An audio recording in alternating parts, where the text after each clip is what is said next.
Good evening. Tomorrow my wife and I will celebrate our 32nd wedding anniversary. I want to thank her and all my family for standing with me through this long and arduous campaign. And of course I want to thank all of you who have stood with me in this very important battle for the future of our country. We are indeed in a struggle to preserve our republic, our civilization, and our religion, and to set free a suffering humanity. And the battle rages on. In this race, we have not received the final count to include military and provisional ballots. This has been a very close race, and we are awaiting certification by the Secretary of State. This particular race was watched not only by the people of this state, but by the entire nation and many around the world. Why? Because I believe the heart and soul of our country is at stake. Like most Americans, I'm concerned about the future of our country, both financially and morally. After the election of Donald Trump a little over a year ago, I saw a window of hope and an opportunity that we could return to our founding principles and the Constitution of the United States, which has governed us for over 200 years.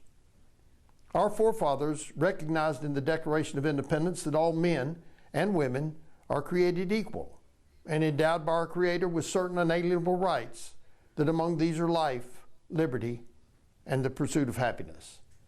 That American dream has today been tainted by corrupt politics and a government which has become out of control and out of touch with the people. Many do not share the vision of those who built this country.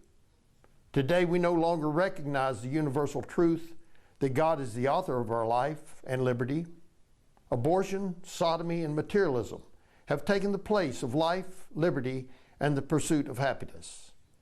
In the words of Abraham Lincoln, we have been the recipient of the choicest bounties of heaven. We've been preserved in many years in peace and prosperity.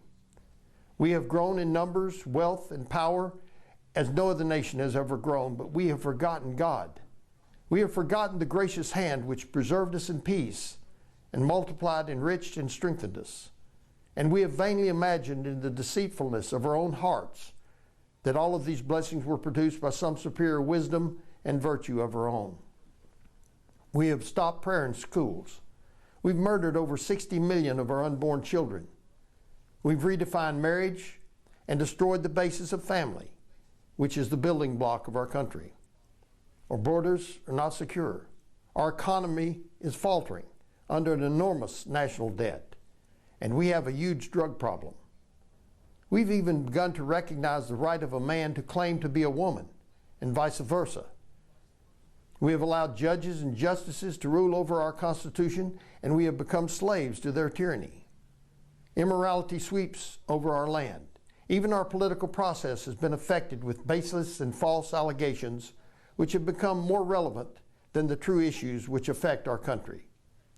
This election was tainted by over $50 million from outside groups who want to retain power in their own corrupt ideology. No longer is this about Republican or Democrat control. It has truly been said there's not a dime's worth of difference between them.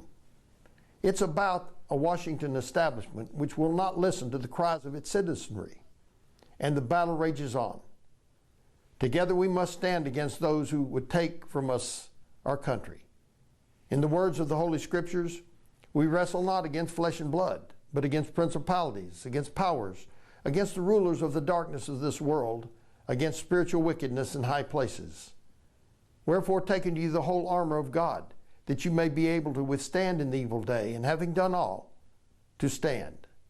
The sacrifices of brave men and women throughout our history cry out to us, the living, to be dedicated here to the unfinished work, for which many of them gave the ultimate sacrifice. Let us here highly resolve that these dead shall not have died in vain, that this nation under God shall have a new birth of freedom, and that government of the people, by the people, and for the people shall not perish from the earth. Thank you.